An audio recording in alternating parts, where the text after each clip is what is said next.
Want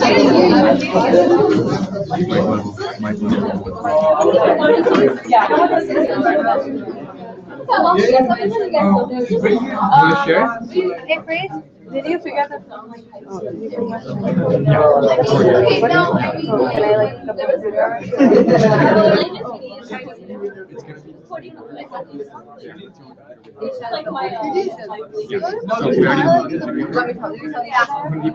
Already knows. So what we're gonna do is we're gonna take when it's their time. I need like 2 minutes to set up. So we need 2 minutes to set up. So maybe when yeah, so that's what I'm saying.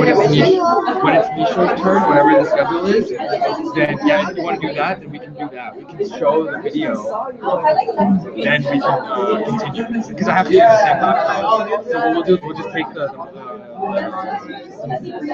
camera and just put it over there watching the video. So should I do that during intermission? Because that'll be more easier, right? Like during intermission, you do all that. Yeah. Okay.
I am going to work hard. My dad was telling me. I don't know where you've been. Right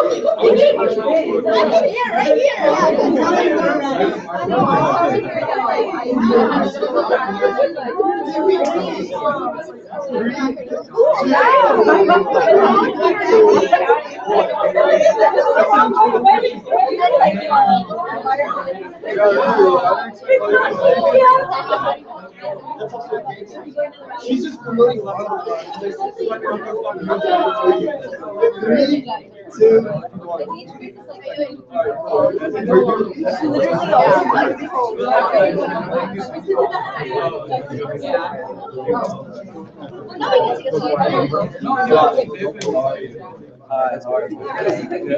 Is it working?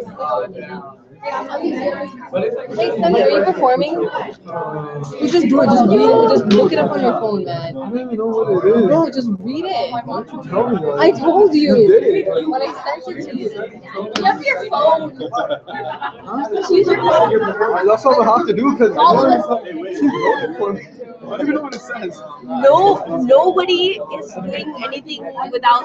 I have a piece of paper. Everyone has like paper or their phone. Look at this. I don't even know what it says. Oh, it, Just read it off your phone. Are you performing? I want him to, but I think he's about to bail on me. no, he's not bailing. His name's on the paper. Alright, whatever. I'll do it. Whoa. Somebody got a view on mine. Guys, so it's live. Everything you say is being vocal. Oh yeah, get in, get in. I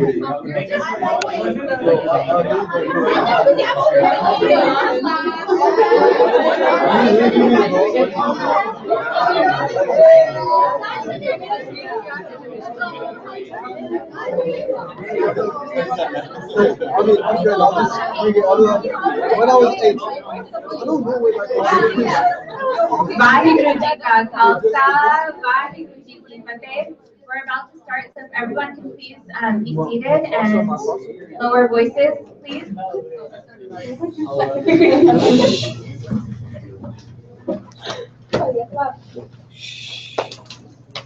Okay, for those of you who don't know me, my name is Amrit Kaur, and I'm going to be just introducing Kaur Voices today. Welcome to Kaur Voices, the talk we never had. By the way, I'm looking at my paper. I don't mean to be rude by looking down. I'm sorry that I'm doing that. Tonight, you'll get the opportunity to hear many Kaurs and even a few sings.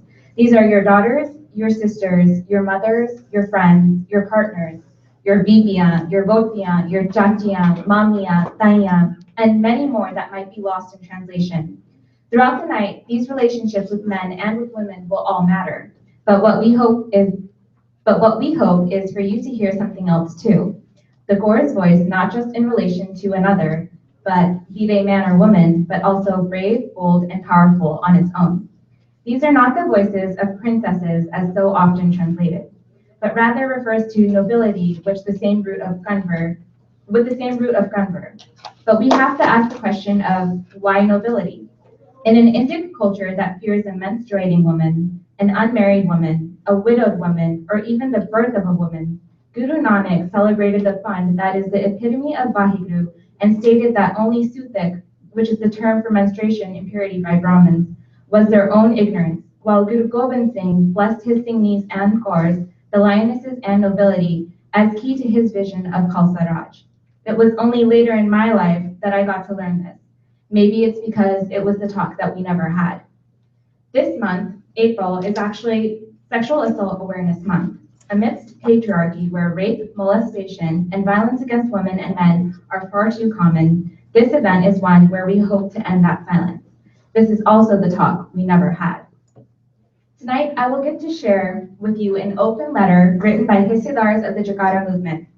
Angered at seeing a male victim of sexual assault being shut down, young Kaurs and Singhs wrote this letter a month ago to open this conversation and push for a talk we never had.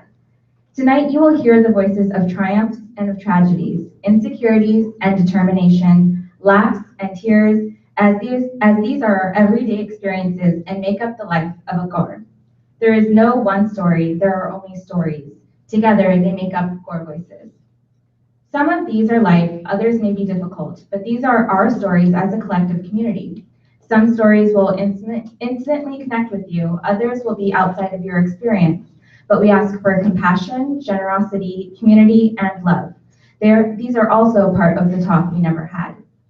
As we, the Sikhs of the Guru, in our path for Nyao, come together through Seva and Sangat, Kaur Voices is one of those new ways to highlight new voices of Kaurs and Singhs on topics that may be uncomfortable, challenging, but also full of life in its own forms of beauty and bring us together for the talk we never had. Now, without further ado, I'm pleased to announce our first performer, speaker of the night, Preet Singh, as he opens up the talk we never had.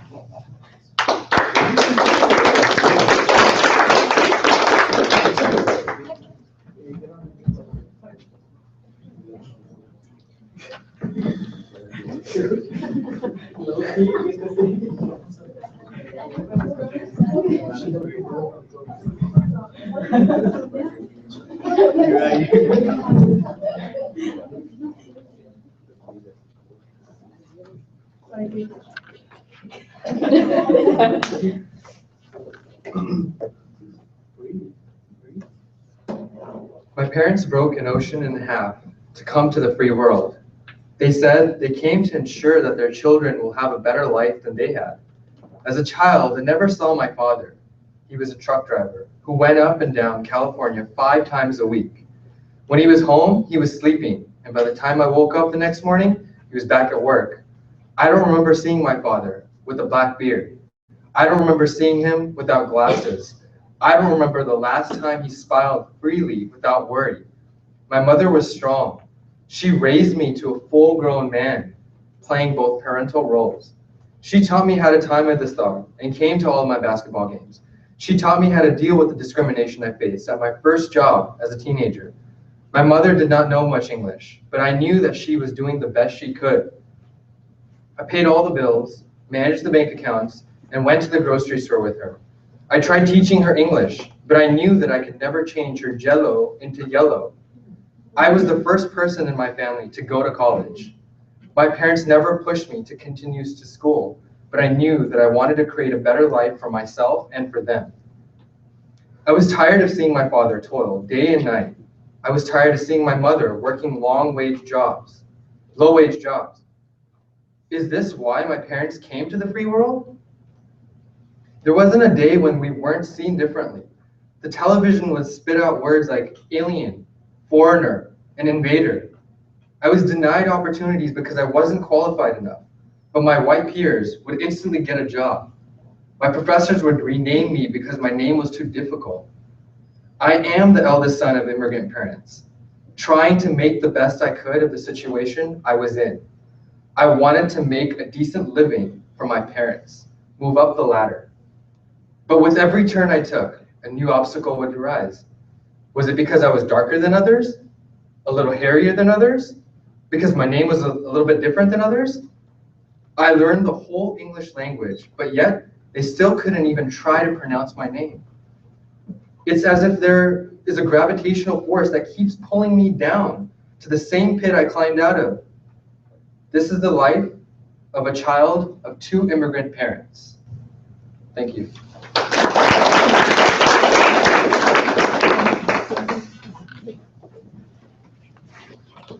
Thank you, Breeze, for reminding us that Punjabi Sikh women aren't the only people who feel pressure in the household, and also reminding us to, look back and realize, what does the American dream really mean for immigrants? And is there a different American dream for immigrants as opposed to for white people? Next, we have Sukhdev Singh. After the incident of 9/11, many Sikhs and Muslims were targeted for hate crime, often confusing both respected groups. Sukhdev Singh will explain the anger of a little boy who was called a terrorist in the 7th grade. This piece portrays how anger can be harmful not only to us, but for others that we share this society with. So, Sukhdev Singh.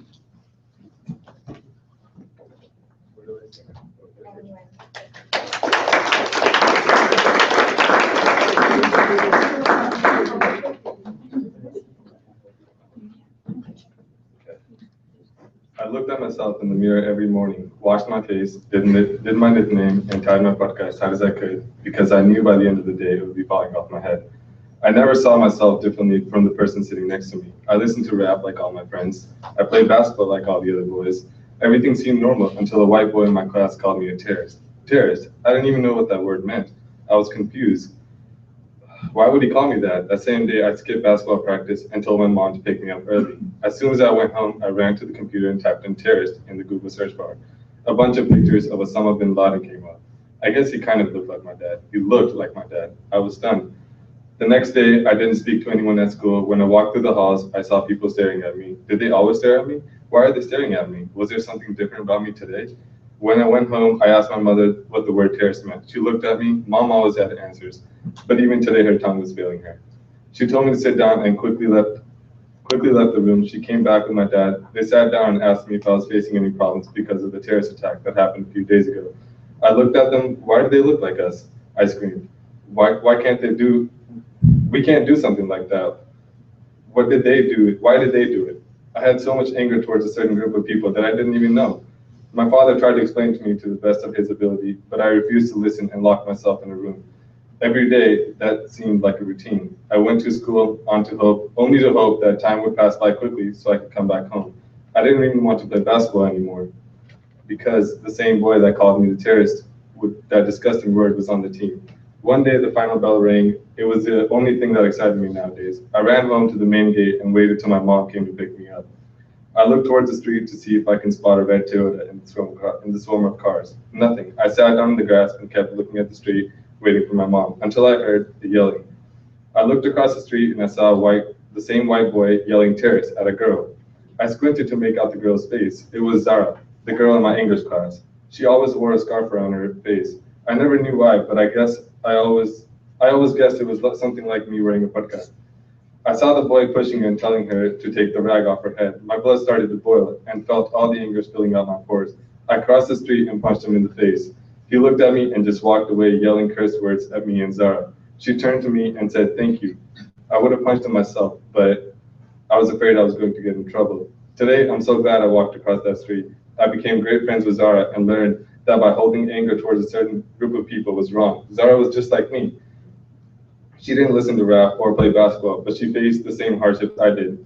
That was the day I realized that I am different. I may not feel like I'm different than the person next to me, but some people will always look at me differently. Today, with a full beard and turban, I always get disgusted looks from people in public places, but I know the best way to deal with it is to just look at them with a smile.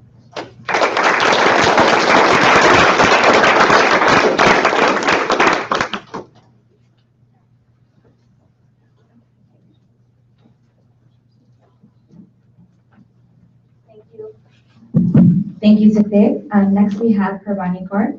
Working in a field dominated by men can be hard, but this Kaur followed her passion and today is working as a doctor in San Diego. This is one story of how a woman can do anything a man can, and hard work always pays off at the end.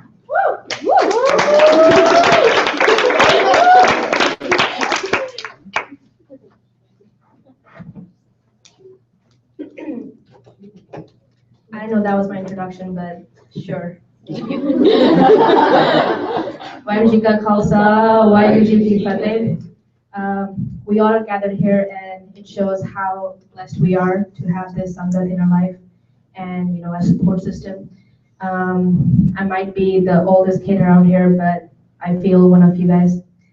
So if I request if everyone today, who lays down their shields, which we, kind of have against oh, I'm not gonna share my personal life with anyone. More open book it is, more people can collaborate and contribute in your life. So that's what my request is. Thank you, Jakara and Preeti, thinking that I'm good enough to be here and share something in my life. So a few things about me. I was born and raised in India. I did my undergrad in India in biotechnology. My parents were the greatest support. My mom was actually the person who always said, "Kuch karke dikha," "Kuch ban ke dikha." Support yourself, never be dependent on anyone. That's the thing which always kept me going. So I did my undergrad. I came to US for my grad school. First came for my master's, but after a quarter of my fall quarter, I was like, why not just do a PhD instead? Now I feel like, sure, that was something, I don't know why I didn't think about. It took me almost 6 years to complete it, but here I am. But when I was in my department of bioengineering at UCR, I was the only sick girl in the whole department.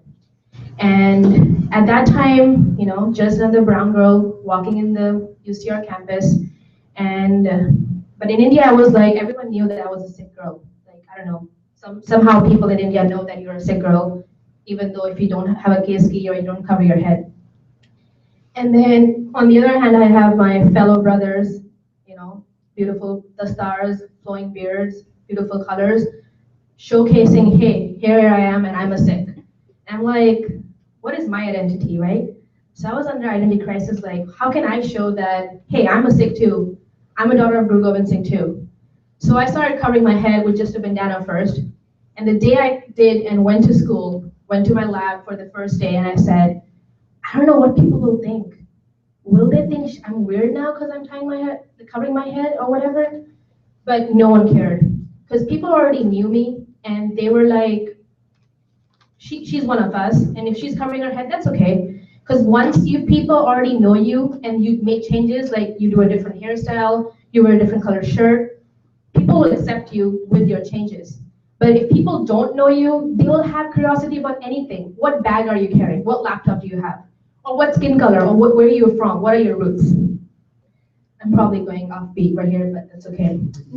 So that was that. And then during my PhD program, I also took Amrit. It just made me stronger and stronger. Like, these things should not make you weak from any perspective, from any point of view. It's okay, whoever you are, whatever like personality you have, whatever it is. You're an artist, you are a teacher, you're doing major in, I don't know, English or anything you can think of. It's okay. That's who you are. Okay? It doesn't make you small or big. You're doing engineering. I know Indians want doctors and engineers, but it's okay if you just want to be a teacher or if you just want to be, I don't know, maybe a lifeguard. I don't know, anything you want, you can do it, right?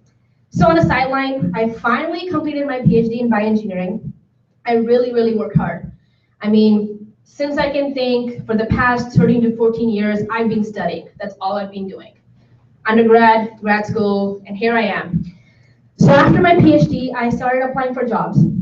And it was taking time, according to me. It took only 6 months for me to get a job. But I was thinking, they interview me, they like my research, so why they're not taking me, right? And I'm like, maybe the way I look, maybe I cover my head, maybe that's the reason, you know? And no, then I finally got a job, great offer, great company, and in San Diego. No regrets, okay? Beach every day, almost every day, hike, all my friends here are like, but that's okay, right? So, and then I was talking to all my colleagues and all like my fellow friends, they were like, for them it took almost a year, sometimes even 2 years to get a job. Then it came to my mind that, you know, it was my guru's bakshish that I got this job so quickly. It just took me 6 months with no work experience in this field. The market is so hard. But here I am in front of you guys. You can call me, like, you know, as someone said, doctor, sure, a fake doctor. If someone has any medical problems, I cannot help you. Okay, I'm just another, like, fake doctor, that's why I call myself. But it's cool to call yourself a doctor. So, you know, at the end of the day, it's just the message I want to share with you guys is everyone is different, or I like to call it unique. So if you are unique, and you will get what you want only if you work hard and you believe in yourself. Right, Kushika Khalsa.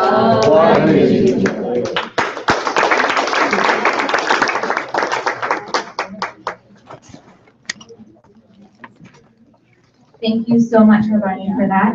I just wanted to encourage everyone to remember that this is an open and comfortable space. If you do like something that one of the performers is saying, feel free to snap. That's just part of the culture of things like this, Kaur Voices. It would be awesome to have that kind of open dialogue and just response to whatever the person is saying. It also gives them the feedback to know that you are understanding and really communicating with them on that level. And so with that, we have our next performer, who is Suninder Kaur, and she's going to be performing something for us.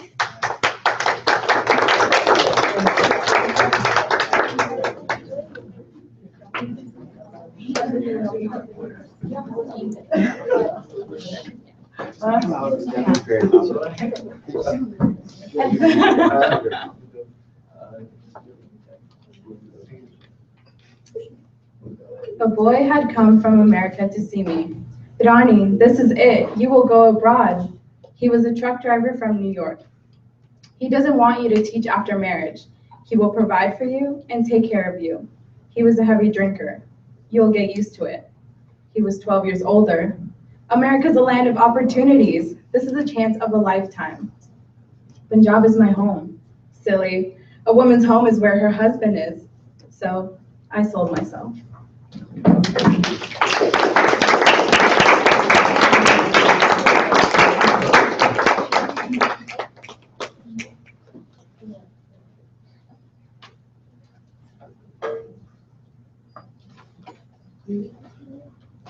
The next piece is by Gagan Kaur. This next piece will show you how even as young girls, women are expected to be perfect and take part in a dream that is fed to us by Punjabi society. Gagan Kaur shoots down these expectations and speaks about how a perfect woman should be just by being you.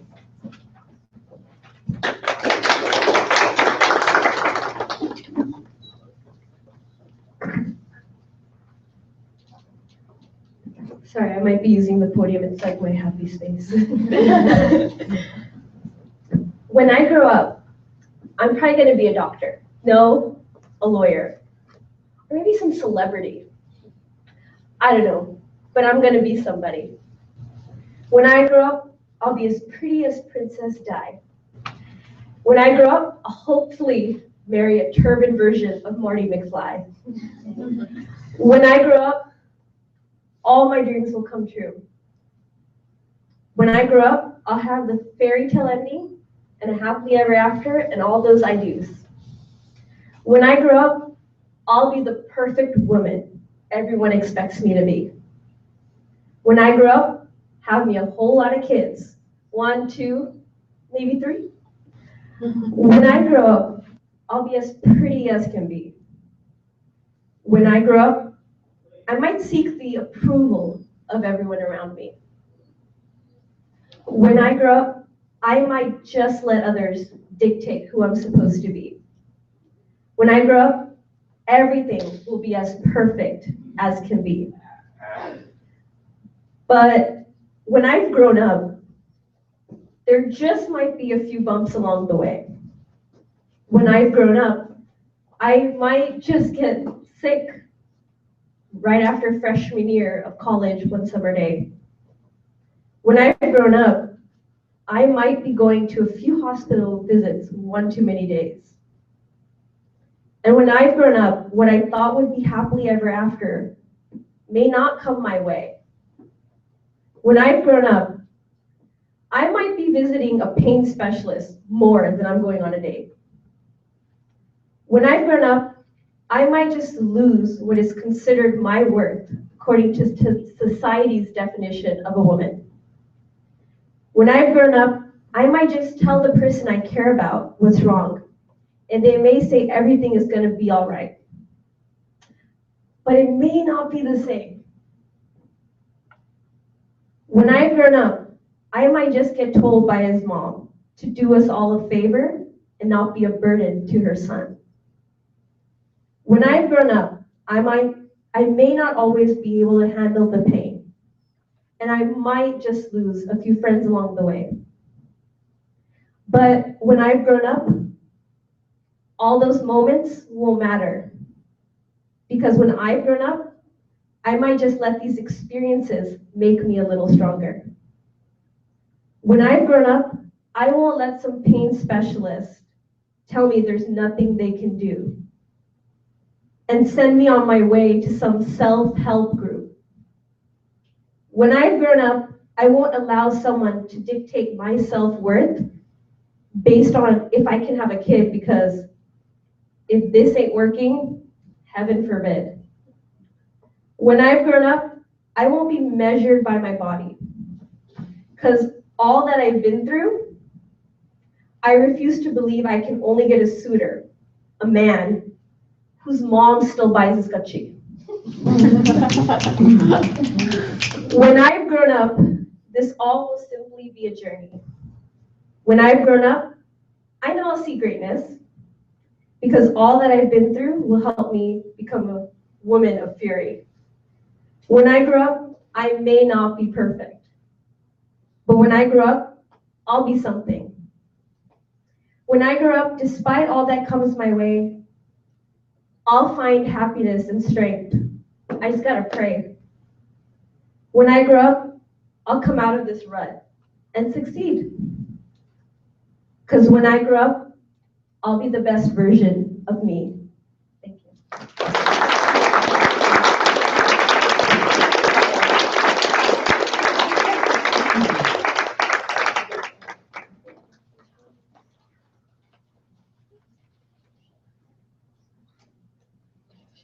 Next, we have a dialogue that many girls and their parents have had in the past, or are probably still having. Hands in the air for that one.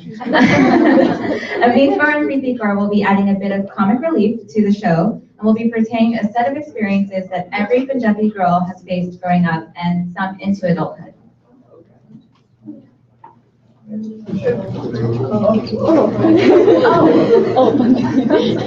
Sorry. And by Aviv and Preeti, I meant Sandhya and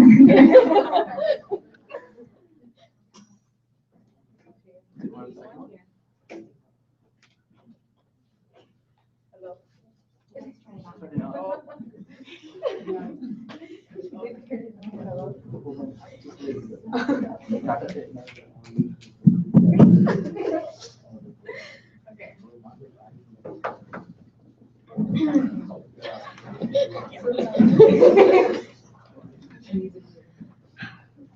Don't talk too loud. ਕੁੜੀਆਂ ਨੂੰ ਸ਼ੋਭਾ ਨਹੀਂ ਦਿੰਦਾ. Always look pretty. ਤੇਰੇ ਨਾਲ ਕਿਸੇ ਨੇ ਨਹੀਂ ਵਿਆਹ ਕਰਾਉਣਾ. Tell Veer to do the dishes. ਹਾਂ ਤਾਂ ਕੁੜੀਆਂ ਦਾ ਕੰਮ ਹੁੰਦਾ. I want to join a sport. ਪਹਿਲੋਂ ਸਬਜ਼ੀ ਦੀ ਰੋਟੀ ਬਣਾਉਣਾ ਸਿੱਖ, ਉਹ ਜ਼ਰੂਰੀ ਕੰਮ ਆ. Can I go to dinner with my friends? ਆਪਣੇ ਛੋਟੇ ਵੀਰ ਨੂੰ ਲੈ ਜਾ. Don't get fat. ਸਿਰਫ ਪਤਲੀਆਂ ਕੁੜੀਆਂ ਪਸੰਦ ਹੁੰਦੀਆਂ. I want to go to law school. ਫਿਰ ਵਿਆਹ ਕਦੋਂ ਕਰਾਉਣਾ?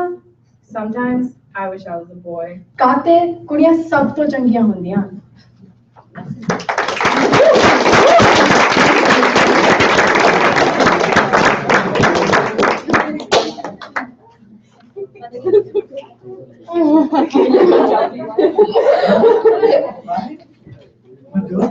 You're more like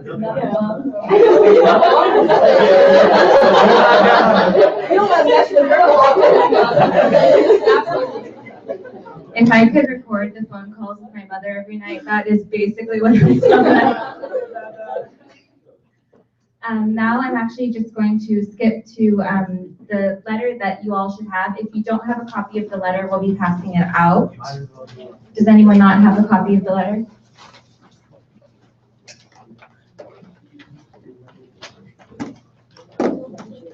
So as I'm speaking, please read along with the letter. I will be reading the letter out loud myself during this.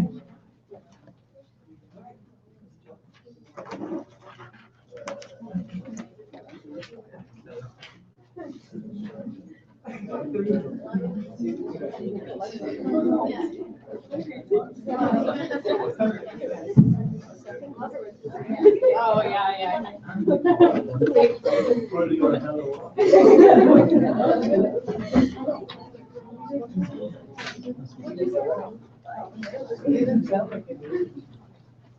What is the power of an open letter?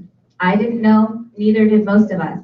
It started when, on a group chat, one of our hissedars, meaning a partner of the Jakarta movement, and a dedicated volunteer sent a frustrated rant at how sexual assault is so quickly dismissed within the community. A case had revealed itself where a prominent youth Berjadik and had sexually assaulted a younger boy, and far more people were ready to protect the Berjadik and then stand for the young boy. We couldn't let this go in silence. So we started a letter. The letter was our letter. The letter is your letter. It was a letter for all the victims and survivors, including many of us, whether we share or choose to remain unknown. It was for all those that we have met and those that we will meet, or for those that we may never meet. It was our chance at a stance to make our voices heard that there is a place in the house of the Guru that loves all and has a place for all. There are no dirty secrets, instead only love and community. Please allow me a minute to share the letter with you. Vaheguru Ji Ka Khalsa, Vaheguru Ji Ki Fateh. Dear Sangat Ji, sexual grooming is often a topic of conversation in the Sikh community. British Sikhs are frequently at the forefront of raising this issue, especially with regards to the actions of some Muslim men. However, there is a type of grooming that is far more common yet never spoken of: the sexual abuse, assault, and grooming that occurs within our own community. Our message is addressed to two audiences. One, those that have been threatened, shamed, or guilted into silence after suffering this sort of abuse. And two, an apathetic community that prefers silence over confronting perpetrators. To those that have endured such crimes, we are with you. You are loved and you are not alone. You have a voice and you have our support. The Jakarta movement condemns the abusers who, no matter what their appearance, must be punished, along with the silent consent that makes this abuse possible. Dismissing charges of abuse with responses like, they, the victims, are trying to make the community look bad, or this is what all Berjadiks face, are little more than excuses and attempts to cover up the crime. There are far too many of us that have experienced this sort of violence. Together, we can make our voices a thunder. In a community that too often sides with the perpetrators, we put the burden of responsibility upon the accused and stand in solidarity with all that have been made to suffer. Sangatji, our silence when we hear of these crimes makes us complicit. If we hold our Siddhant principles and love for Nyao justice above personal loyalties, then we are fulfilling the mission of our Guru. Guru Nanak rejected Sri Chand for an egotistical vision. Guru Gobind Singh forgave Mahan Singh for the Jali Mukte and the Jali Mukte for fulfilling their original vow. When we idolize the personalities of power, we are committing the worst type of Buddhprasti, idol worship. The Gurus were Buddh Shikhan, idol destroyers, and freed us from this influence. It is not a person's status, but the person's practices that make them worthy of prestige. However, if we learn that these people have abused that prestige and have abused their power, especially to take advantage of others, then we have the duty to stand for the victim. We cannot allow the fear of scandal to silence the most marginalized and the least powerful who have already been stripped of a voice within the community. As a Sangat, we must rise in challenging patriarchal cultures, including our own. The greatest gift the Guru has given us is a voice and the courage to use it, even against popular positions of apathy. We are sovereign, mind, body, and spirit. As a community which prides itself on its dedication to justice, its proud heritage of those who speak truth to power, we must continue to rekindle this spirit within us every day. The Guru sits on a throne of justice and answers the call of those who call out. Jakarta movement is here to call out and give voice to the voiceless. We urge each local Sangha to do the same. In solidarity and with eternal optimism, Pratikla, the Hissedars of the Jakarta movement. So if this letter is something that you also agree with, please visit www.jakarta.org and sign on to it as well. Read it again, believe it, sign it, and share it. Us here in the OC aren't the only ones doing this tonight. We are joined across the movement in Sacramento, where Kaur Voices is also happening, and they are also reading this open letter, as well as Jakarta Movement's Paris Sikh Youth Center, the first of its kind, and one we hope all of you visit the next time you're driving through Fresno, where they are screening India's Daughter about the 2012 Delhi rape case and talking about sexual assault and violence there tonight as a Sangat and as a community. In this April 2015, as we get ready the next week for our Vaisakhi celebrations and renewal, let us also begin this new year with a new outlook on sexual assault. April is Sexual Assault Awareness Month, and thus you must see all the teal ribbons that have been made available. We hope you don't wear them just in this room tonight, but throughout the month, at your university, your place of work, your home, your gurdwara, and where you go. These are the types of talks we need. These are the talks we've never had. And with that, we are going to have our intermission for tonight. It's going to be a 10-minute intermission. And after that, we will be starting with Nisha Sambi.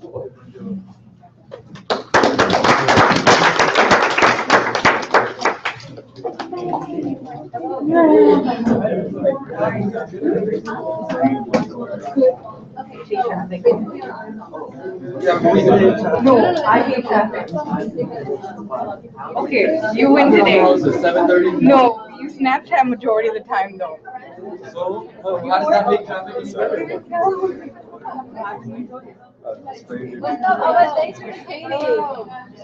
Wear your ribbons all month, okay? Good boys. And girls. Especially good boys and girls.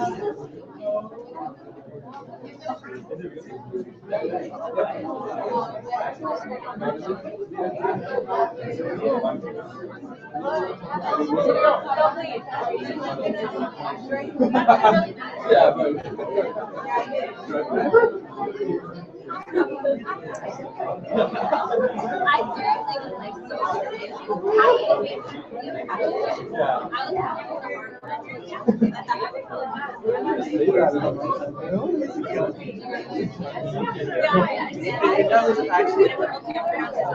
My dad, my pops. I'm just gonna give a shot of everybody out there.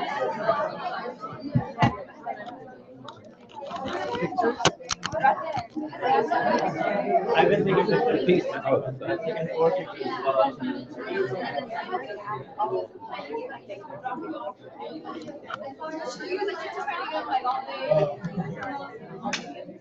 What is this?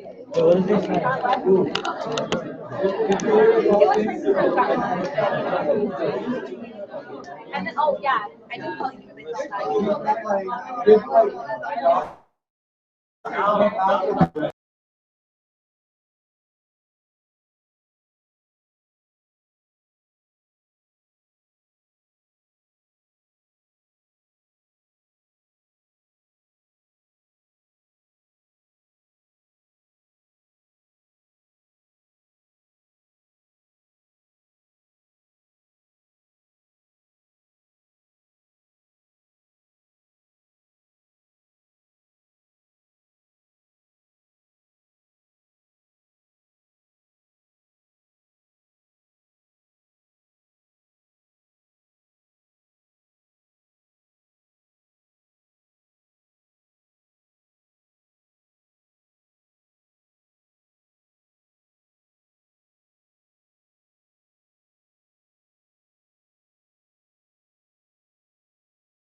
I do a lot of work where I hand paint stuff and then I translate it into digital art.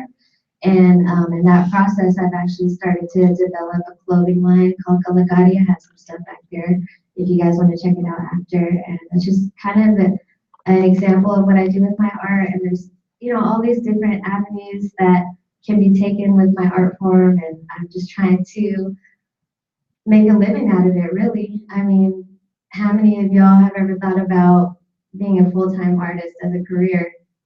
Show of hands. Anybody? Yeah. So that's what we do, you know. That's really what I've dedicated my life to. And now I am 26 years old and I have an apartment in LA. And it's really the first time in my life where I'm using my art form to really sustain myself. And I never had to ask my parents for money. And yeah, I use my art to pay my rent and to eat. So it's just a really dope point in my life. And I just feel like I've reached an accomplishment that I never thought I would reach. So yeah, thank you so much. So yeah, that's just a little bit about my journey as an artist. Do you guys have any questions that you would like to ask me? Don't be shy. Okay, well, yeah, go ahead. Yeah, when you first started spray painting, I don't know how to word this, but how did you scale it? Because it's so big. How did you get, like, did you start with a small picture and then scale it out? How does that work? So that's actually one of my weaknesses. I have a really hard time envisioning things on a large scale, which is kind of crazy. But I usually start with a sketch and I just do my best, man. I just freestyle it and I mess up. I just paint over it. But yeah, there's always the grid system. I painted huge walls. The last like really large scale mural I painted was a 90-foot mural in Vancouver. And that was like one of my greatest challenges. So we just went the old school way with the gridding method where you draw out a grid on your drawing and then you just make it bigger. So it was definitely a challenge and something I still like is hard for me to do, but I just try my best with it. Sometimes when I'm painting at home and I want to paint like a large painting on like a canvas, I use a projector to trace out like a general image and then go from there. Any other questions? Yeah. So this was related in the video. You don't have to answer if you don't want to, if you don't know, but that picture of the elephant with the octopus arms, did you do that? No, I didn't do that. So that's actually, that video was taken in Brick Lane, London. And I was there 2 years ago where I met up with Jasmine Sarah. She was the artist that was painting next to me with a brush. And we were walking down this alley, Brick Lane, which is a predominantly South Asian neighborhood. I believe it's mostly Bengalis that live there. And we ran into a store owner and I was like, hey, can we paint your wall? Like it's in really bad shape. He had this gate and I was all tagged up and he agreed after seeing some pictures of my work. And so that whole alley actually has graffiti all over it. And so we just wanted to create a piece that was like more reflective of who we were as like brown girls, you know? So she did this painting of this auntie and we made her look like a gangsta and a little teardrop. And then I did some graffiti on the side. So we were just trying to put our own spin on it and like had, you know, like we were the only brown girls that were painting in the neighborhood that was like all brown folks. So we just wanted to create something that was reflective of that neighborhood, something that people could relate to, you know? So yeah, there's a lot of really famous street artists that have painted on that alley. I'm not sure what his name is, the dude that does the elephants. But yeah, those all mixed artists. Yeah. So are there any sorts of images that usually come to your mind when you're like about to start painting, like repeated images? Or well, I feel like with any of my work that I paint, I try to incorporate some kind of like Indian Punjabi element into it, just so that it has like my own personal style, like woven into it, and that people, when they see it, they know that it's my work. So I don't know if there's like a particular image, because I mostly paint letters, but there's definitely like motifs. A lot of people, when I was growing up, used to say, "What, you know, you do really beautiful henna, you do beautiful mehndi. Like, why don't you put that in your work on the walls?" And I was just like, I don't know if I could do that with spray paint. Like, that's really intricate. And I was so scared to try it. And then one day, one of my friends was like, you know what, just do it. And so I started practicing with it, and it was really cool. Like, it looked really awesome. So now I try to incorporate that more into my work. So it's mostly like motifs and patterns and traditional, you know, like patterns and floral stuff more than it is imagery. And I got your sweatshirt for you too, so I got you. Okay. Are there any projects that you really wanted to work on, or maybe like a wall, like it's just haunting you? You want to paint that wall and you haven't been able to, like somewhere around the world? Yeah, probably the Taj Mahal. Just kidding. Well, for me, I feel like the one wall that I always wanted to paint was this place called 5 Points in New York City, which is a huge warehouse that covers like 5 city blocks or something in Queens, and it's sort of considered like the mecca of graffiti. And so like every like huge graffiti writer has painted there, you know what I mean? And so for me growing up, that was like the ultimate goal in my mind, was like to paint 5 Points, you know, and I actually got a chance to paint it like 2 years ago. Yeah, so that was just a huge accomplishment for me. Like after I painted it, I was like, oh my goodness, happy. So yeah, but yeah, man, you know, there's still so many walls I want to paint, and I definitely want to paint more in India. And I got a chance to paint there too back in 2011.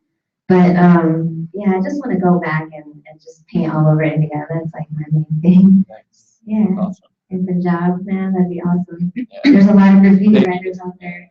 Man, there's a lot of graffiti writers in Punjab, in India, getting down. So if you guys didn't know, hip hop is very alive and well in the motherland. So y'all should check that out. Yeah. Any other questions? Would you teach anyone? Free time. Yeah, there's a lot of risk involved. You know, if you're ready to mask up and run when you need to, we can talk. Yeah, I can run. Okay. Talk to me after the event. Aside from your clothing line, are there any upcoming projects that you're like working on and like we'll be seeing more of? So my most recent project that I've been working on is Word to Your Motherland. And that was a project that I developed with Mandeep Sethi. He's in the back over there. And we came together after traveling to India and like seeing how people are using hip hop there to like make social change really. And so it started off as an art show where it was just like my artwork, and it was like my first solo show. And then we had curated a whole performance element to it where we had a dolly and we had break dancers and DJs. And so it was really just like a fusion of the two cultures, right? Like Punjabi culture and hip hop culture. And it was like a huge success. This was in Oakland a couple years back. And when we saw like how positively people reacted to it, we decided that we wanted to turn it into a traveling exhibit. And so we had a Word to Your Motherland in Sacramento. Right now we're working on Word to Your Motherland LA. So hopefully you guys will, you know, be seeing that soon. And we've also added some workshop elements to the show because we didn't want to just create an environment where people would come take like a, you know, like an Instagram picture and then leave. Like we wanted it to have a little more longevity than that, right? So we decided to develop a series of workshops, Word to Your Motherland workshops, where I teach like an art and social justice component, and then he teaches a poetry and self-expression component.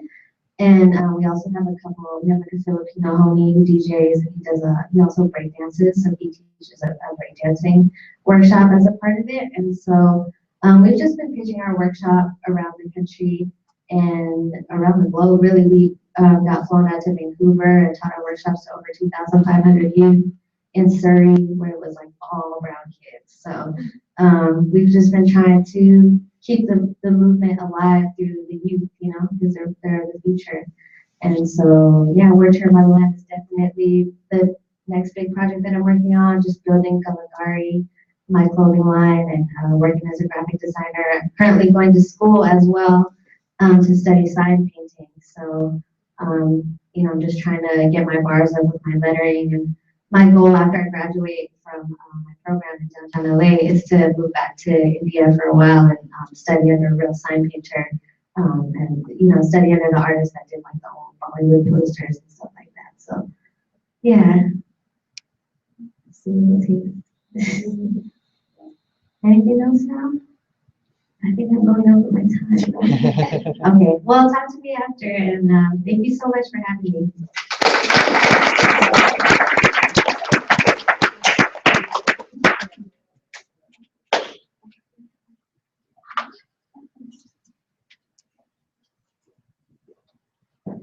Next, we have Manjot, who's going to share a piece with us.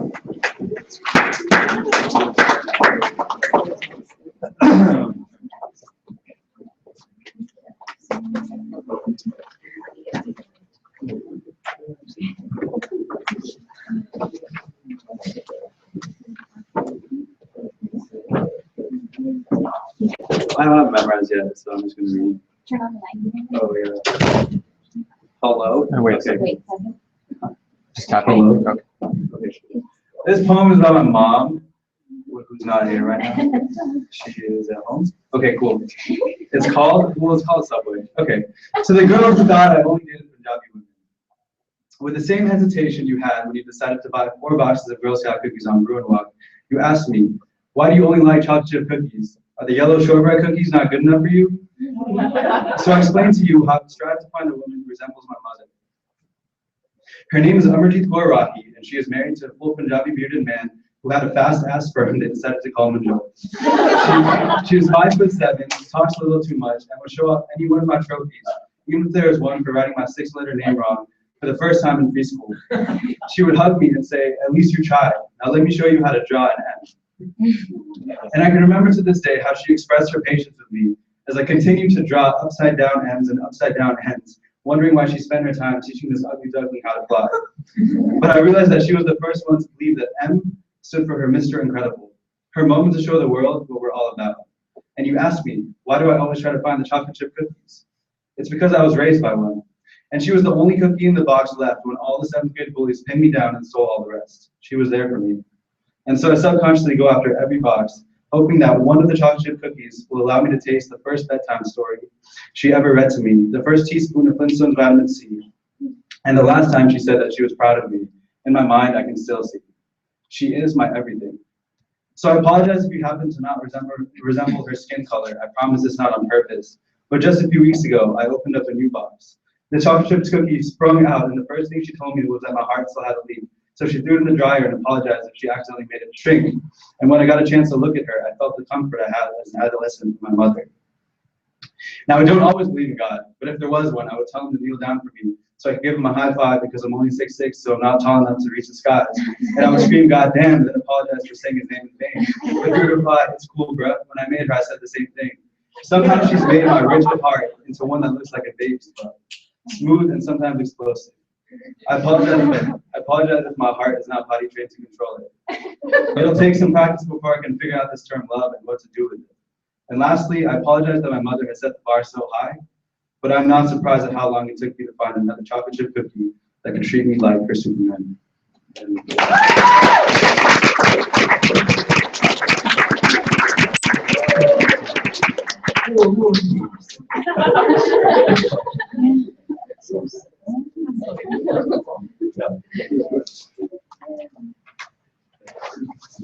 Next is Sandeep Singh, Sunny. I'm sure he loves that I call him Sandeep. Being a healthcare study sardar and being an athlete can be challenging, in some ways what we as a community have not even thought of. Sandeep will share his story of being a high school athlete and how it was difficult for him to show something that holds so much value to him, his kids. Sandeep.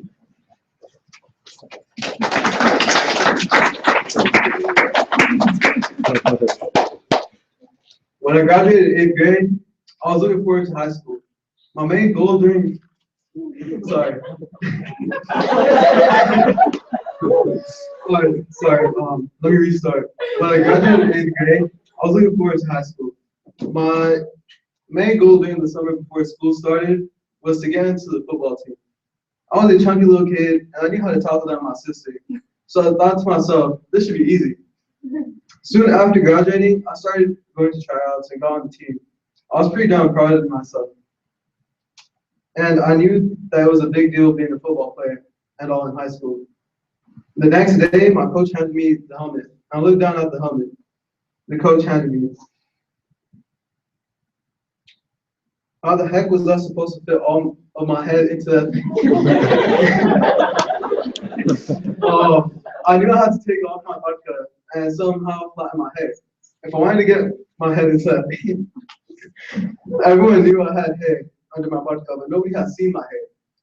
I knew it may seem a little superficial, but I just didn't want my teammates to think of me differently. My case had become more of a personal possession that nobody ever saw. I know it may seem a little my case had been more that nobody ever saw. It was private. When I was younger, I would get called tall head. And on occasion, but what if the term tall head transformed into something else now? That everyone was going to see my hair. I sit into the helmet in my hand. I knew I had to make this work somehow. I sat on the field and took off my vodka. I felt the light breeze touch the roots of my hair. It felt really good. I saw one of my teammates ran towards me, and like a reflex, I picked up my vodka to cover up my head. He was like, "Yo, Sandeep, your hair kind of tight, bro. You look kind of like Mufasa." With that, I became Mufasa.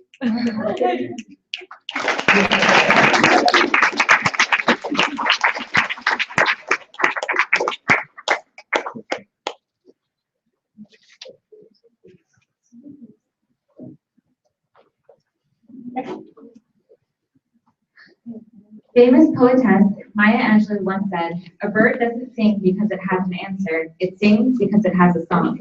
Our next piece will be a song written and sung by Avneet Gaur. The artist has left an open description and does not want the audience to be blinded by her own inspiration, but wants them to search for their own between the lines. Avneet.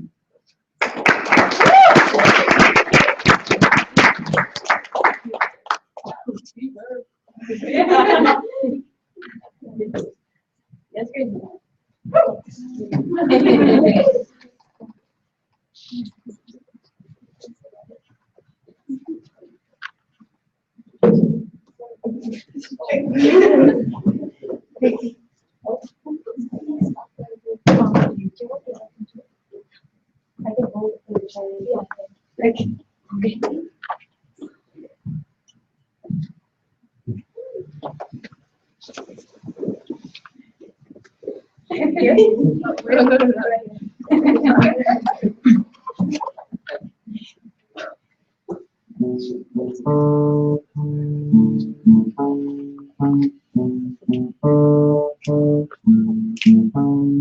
We're the only ones that can take all this.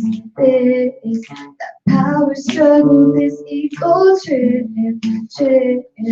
Swallow all the pride, open your hearts up, but today we will be blasted.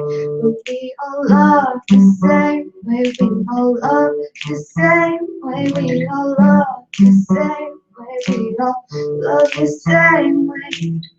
This is not that war.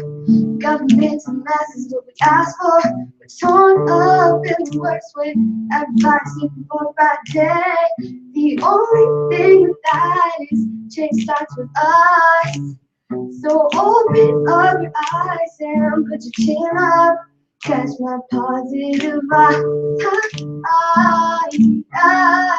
Don't worry, just smile. See how things change when you love. We're the only ones that can change all this. That power struggle, this ego trip. Swallow up the pride, open your hearts up, but today we will be your best day. But we all love the same way, we all love the same way, we all love the same way, we all love the same way. Give hate a different name, but it all means the same thing.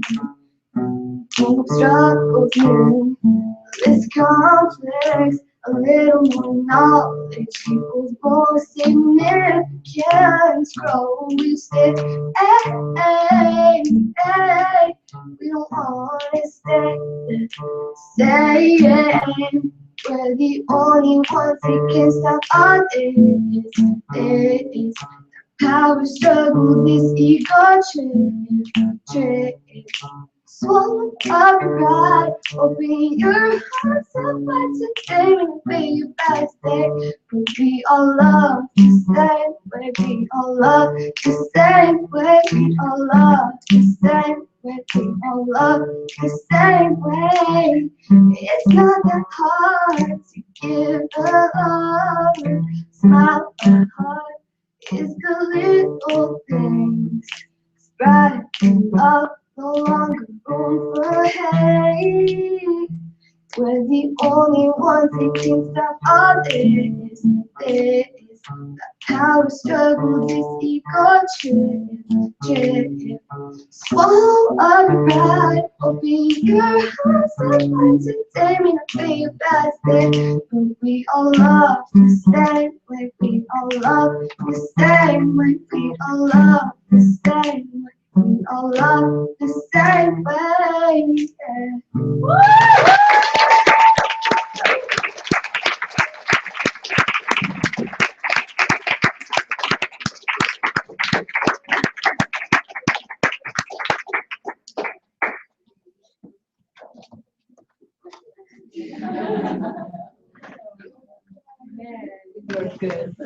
Thank you so much for that, Abhi.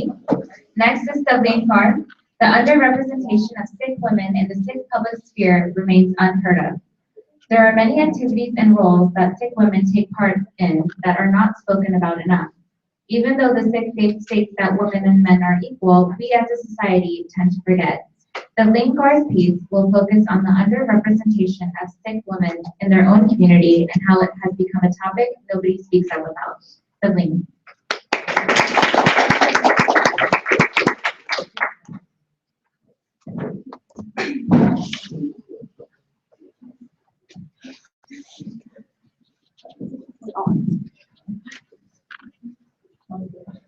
Hi everyone. Hi. So on a summer evening, Navdeep and Rajot went to the movies. They enjoyed their movie, and as they were leaving, they ran into Navdeep's family friends. They greeted uncle and auntie, asked how they were, and then left. Auntie and uncle went on, and as they were walking, auntie said to uncle, "Hi ni hi, dekh mundiya de naal kari janti." A few weeks passed, and whoever auntie and uncle would interact with, they would tell them about how they ran into Navdeep and her boyfriend at the movies. Eventually, this news traveled and made its way back to Navdeep's parents. Of course, it would make its way back. Indian people love to talk about other people, and in a Punjabi community, everyone is connected. Navdeep's parents were outraged. People in the community were spreading rumors about their daughter. So when they found out, they asked her who she was to the movies with. Navdeep responded by saying, "I went to the movies with her Joe."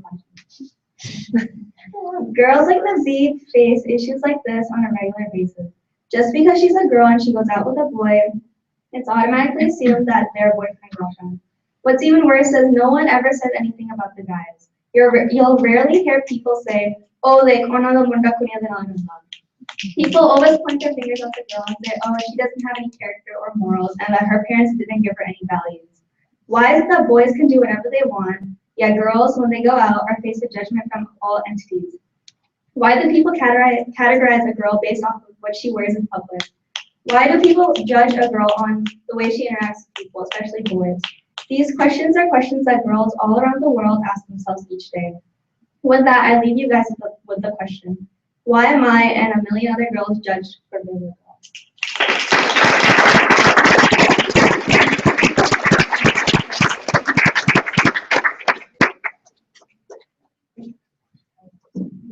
I like your shoes though. Thank you.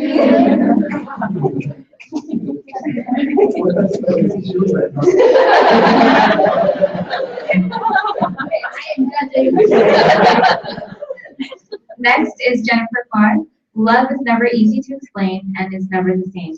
This love is one of a kind and shares its own kinds of hardships and sorrows. The writer asked to remain anonymous, but it will be spoken by Jennifer. Jennifer?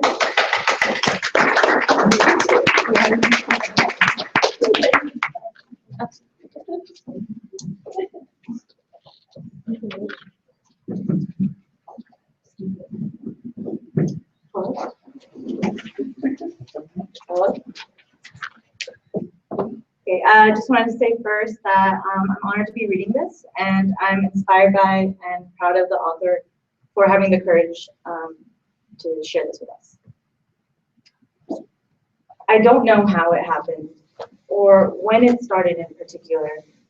In the beginning, we were just friends. Logic, practicality, morals, and values are what I was raised with, or what I thought I was raised with. These are morals and values that taught me who I should be with, but not who I should love. I was never told who I could or could not love. Instead, I was told who I could be with based on religion, culture, and caste. My options dwindled down to a small pool.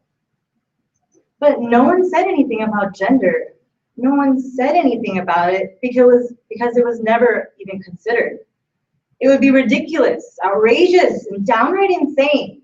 But here I am now, writing this as a woman in love with another woman. You cannot see my ability to love in the way I dress, or talk, or walk. You can only see it in my heart, a heart that cannot be controlled.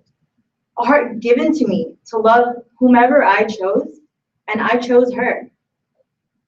We denied it, suppressed it, hated each other because of it, but we couldn't stay away from it. I wanted to be with her despite all the obstacles. Friends, family, society, despite everything, I couldn't imagine myself with anyone else. She completed a part of me, brought out a new side of me. She knew me like no one else. She made me happy. I tried to picture myself in this perfect life with some successful, respectable man that my family would accept, but I could not see him replacing the person I had already fallen in love with, the person I knew I could never find again. It's a relationship like any other, but not yet accepted in society, and definitely not in a Sikh community. We struggle every day. We struggle with the angry neighbor who mumbles rude comments to us as we walk by holding hands. We struggle with who we can and cannot share a relationship with. But mostly, we struggle with our future and the possibility that our families and community may never accept us. This is why we share our story, to show that our story is of love, perhaps a different kind, perhaps with unusual characters, but a love story all the same.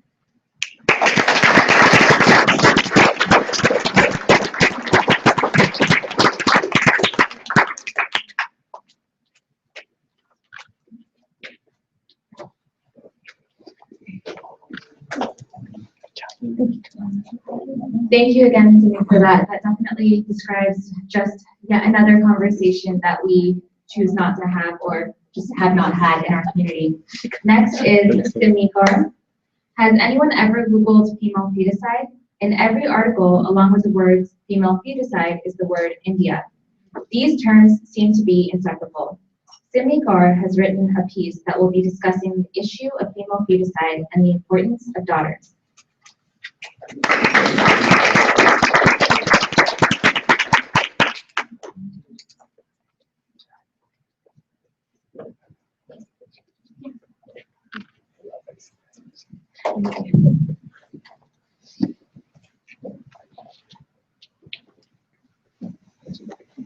Mata Nani Ji, Mai Pagos, Maharani Jindapur, Mata Sahib Kaur Ji are important influential women in our Sikh history. But there's one small yet undeniable thing that they all have in common. They were someone's daughter, a daughter who fought hard with dignity, strength, and a kurban in her hand, a daughter who was held unlawfully in jail for years, a daughter who had the strength to watch her children be executed, a daughter who was so well respected, she's called the mother of the Khalsa. These are daughters that we have been taught by our parents and our Gurbani to respect. Yet our culture and society has struggled so hard with the concept of daughters. True, historically in Punjab, parents wanted sons because sons helped cultivate land. Sons provided a type of social security in old age. Sons avoided the expense of dowries. But with changing times, daughters slowly began going to school. Daughters became professionals.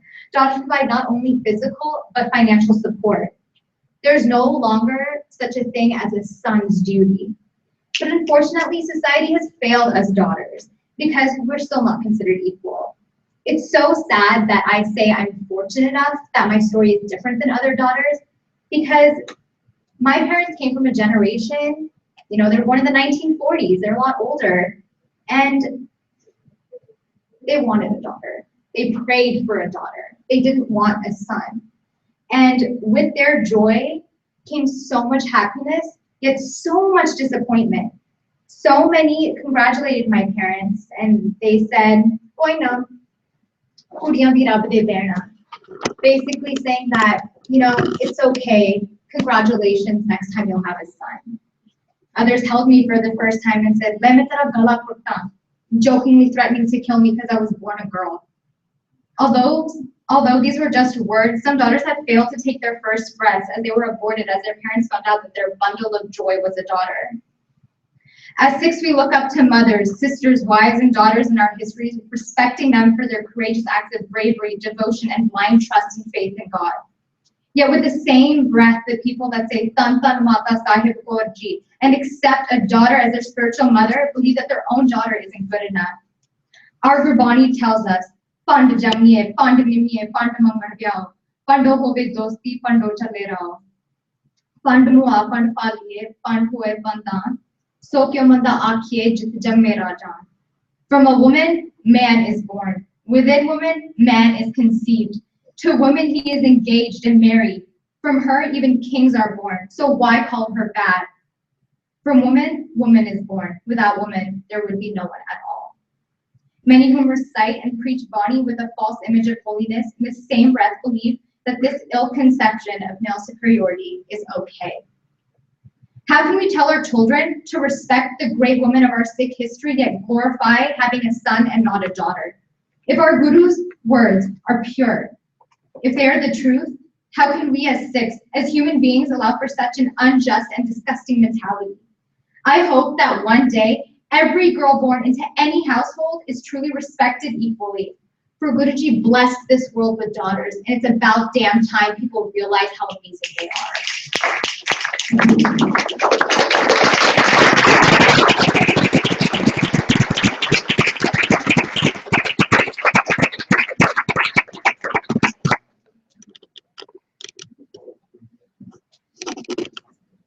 Next, we have a piece by Harmony.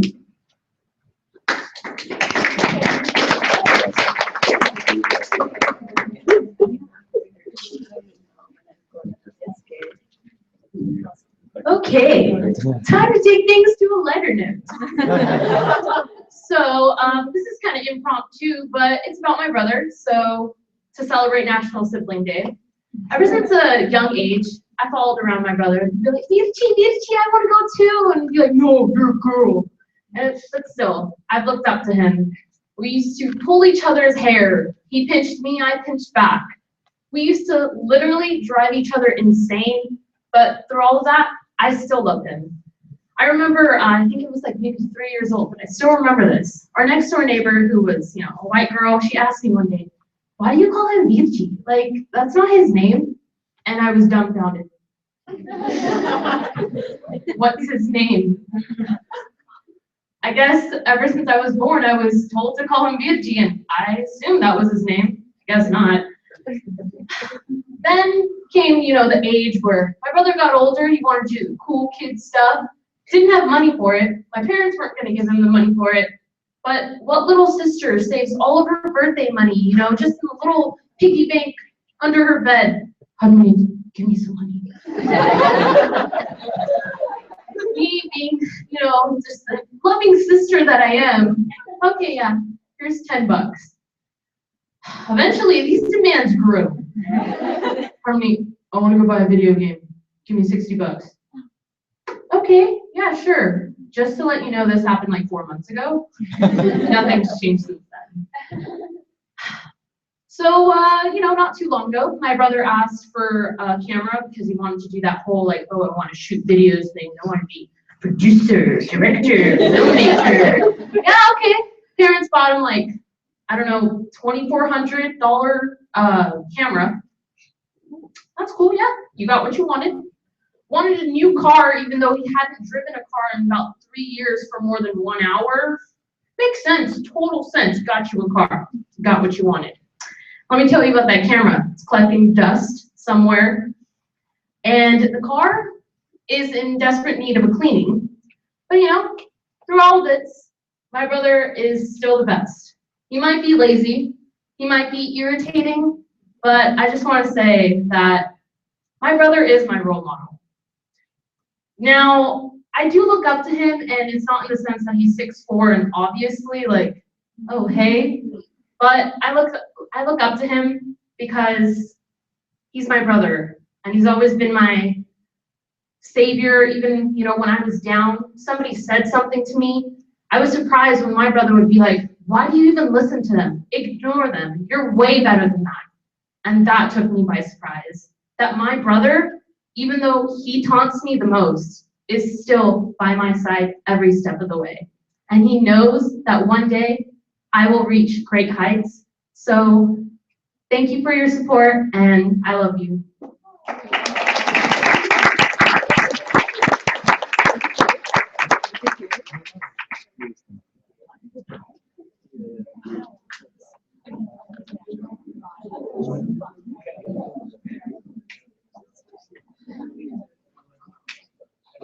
A mother's love is always seen as the purest of loves, which it is.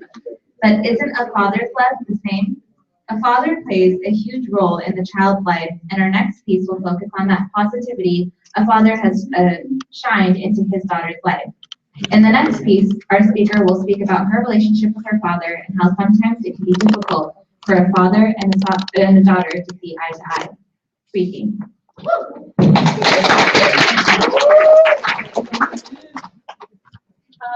So I wrote this piece about 3 or 4 years ago, and it's still incomplete, but I'm gonna read whatever I have now, and I hope to finish it one day. Me and my dad share a very special bond. I share a very special bond with my mother as well, but my father is the one who's taught me everything I know. He's my inspiration. He's why I write. Most of the words that I do write do come from him. He always tells me, you're a shade of me, like you can do this, whatever a boy can do, you can do too, right? So one day we went to the grocery store, and this old white woman approached us, and she was like, hey, like, why does your dad wear, a turban? Like, why do you guys wear that? I've seen so many guys wear that. You guys wear so many different colors, and you guys do it in all sorts of styles. Like, some people have, like, I can see in the crowd right now, some people have round bugs, right? Some people have triangle bugs. Some people are wearing parque. Like, why do you guys wear that? So my answer to her was, that's my dad's crown. And she was like, how is it your dad's crown? I don't remember what I responded to that lady that day, but I thought about that maybe 2-3 months afterwards, and I was like, what did I even reply back to her? Like, what did I say? Even though I don't remember, this is the reply to the old lady. Even though I'll never see her again, but I kind of like thought about like, this is what I would say to her. Maybe not really, because she probably wouldn't understand, but whatever. This is my poem. Every morning I would see him through the mirror, making sure each fold was as equal as the last. They were carefully crafted as if they had a personal story to tell. His morning prayers would bounce off the walls and into my ears, cultivating a garden, marinating my tongue until that is all I could hear and soon say. I know he was tired of carrying this world and fighting battles that left his soul wounded, but as the world got heavier, he got stronger. The folds became more and more beautiful, never losing their character, reflecting the ache, the hurt, deep like lines on his rugged hands from working with metal. His prayers became louder, growing the most exquisite flowers in my ears. He is a king who creates his own crown every morning, who conquers the world every day. Dodge, my father's the star.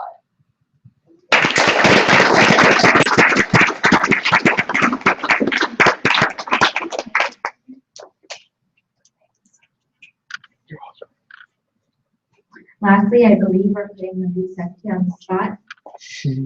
if possible. I don't know if you knew that we were gonna do this, but we're doing this right now. So if you could please come up and say whatever. I'm sure it'll be amazing. It always is. Why you got Khalsa? Why did you give that day? Let's clap it up for everybody who performed tonight.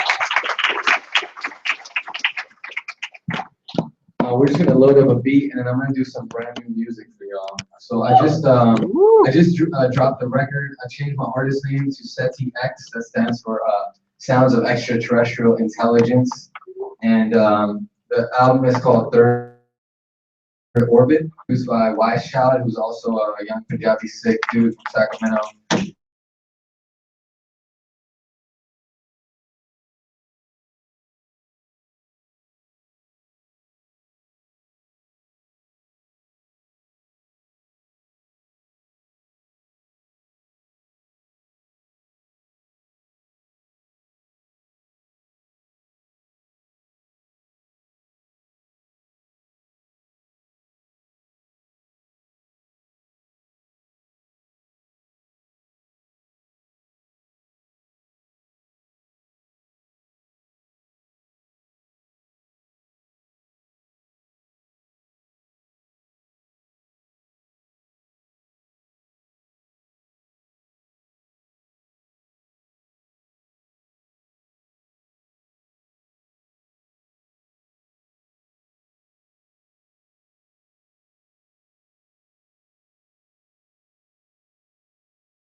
It's a rap catalog. My hearing kinda fuzzy, done too many shows. My people's asking what's the next one, tell them I don't know.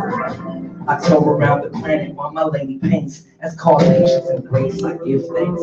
Explore the inner portals of this universe at hand and question everything that built us into modern man. Yes, this is who I am. Everything you hate to love mixed with an unknown man, cause the earth has been polluted in nuclear bits of Japan. We travel through the ocean, reach the California sands. Nowadays the mind dies before the body. I wonder if it's happening to you. Probably the brain will disconnect from the heart and from the soul. War becomes rampant, increasing dead souls. Humanity is scarce, blame Al-Qaeda and ISIS while America supplies guns, drugs, and tyrants.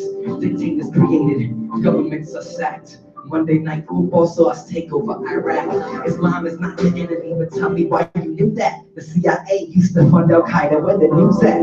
I am Ferguson, Trayvon, and Oscar Grant. I am Surrender Singh, killed by the KKK. In fact, my operation universal, no need for a map. I just show up, then I blow up with the flow and throw you back. Where my people at? Most of them been gentrified.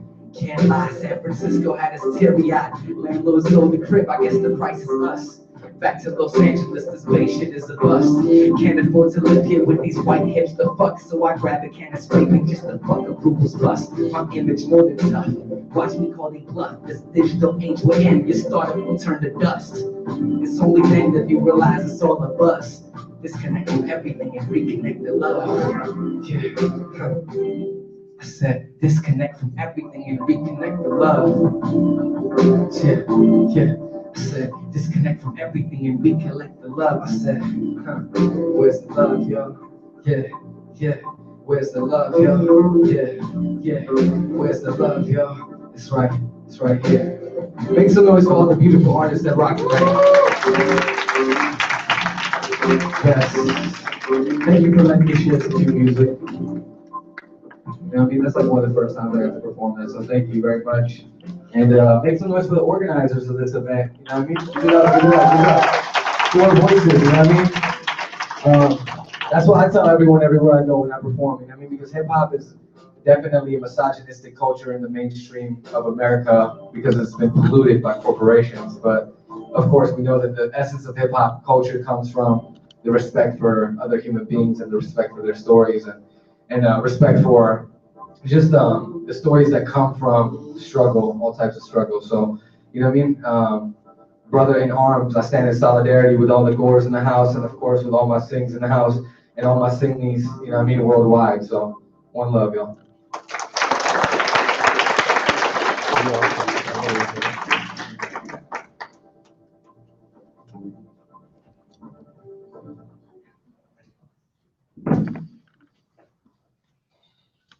All right, so that concludes our night. I wanted to take a moment and thank all of you for coming out. I know traffic is horrific.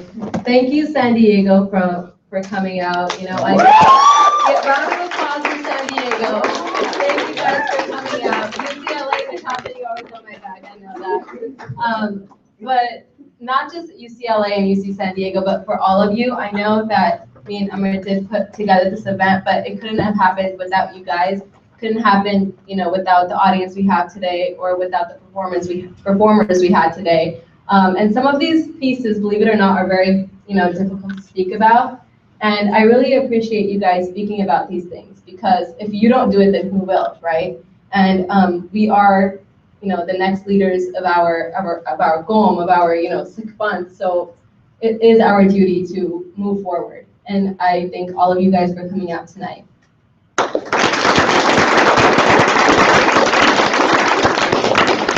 A round of applause for Free Feed. This is all happening today. You guys made this happen.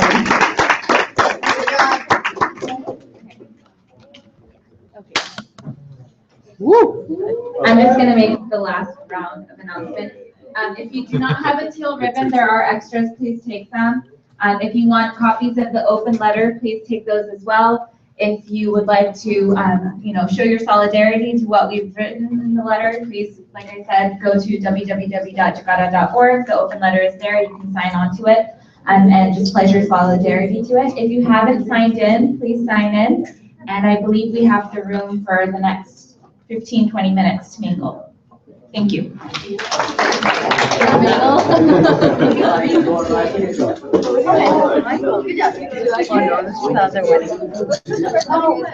Whose thingy is this? I texted you. Hello. Whose webcam?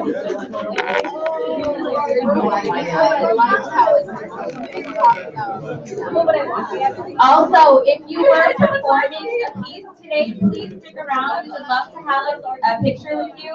So please